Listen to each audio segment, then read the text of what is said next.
Saya Zaid. Sebelum saya nak mulakan, saya nak beri sedikit ulasan berkaitan dengan projek yang saya nak jalankan ni. Saya kini menetap di Kemaran Highland, yang mana di sini tak ada pun rakan sekursus saya ataupun sama batch dengan saya yang boleh saya ajak untuk buat aktiviti masyarakat ni bersama. Tambahan pula, projek yang saya nak buat ni adalah projek gotong royong secara kecil-kecilan.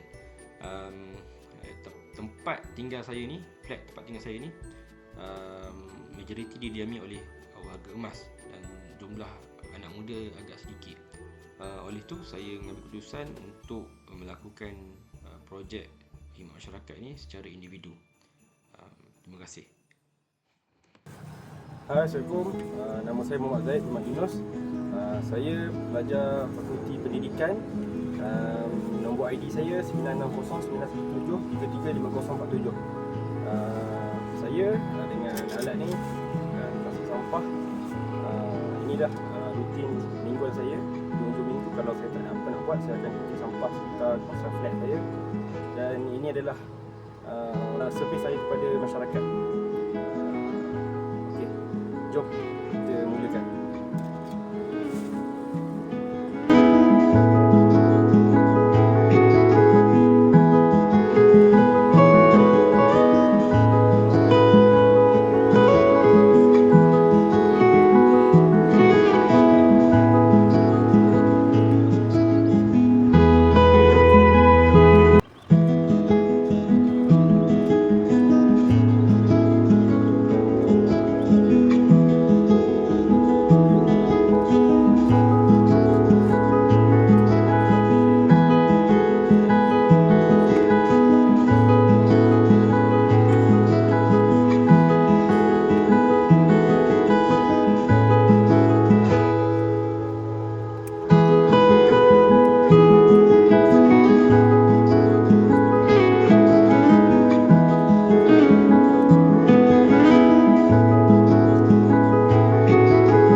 Sebagai penutup, aktiviti gotong royong ini walaupun dijalankan secara individu tetap memberi impak yang positif terhadap sekitaran saya.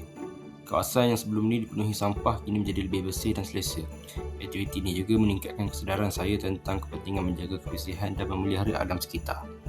Saya berharap usaha kecil ini dapat memberi contoh kepada masyarakat sekeliling untuk sama-sama menjaga kebersihan kawasan tempat tinggal.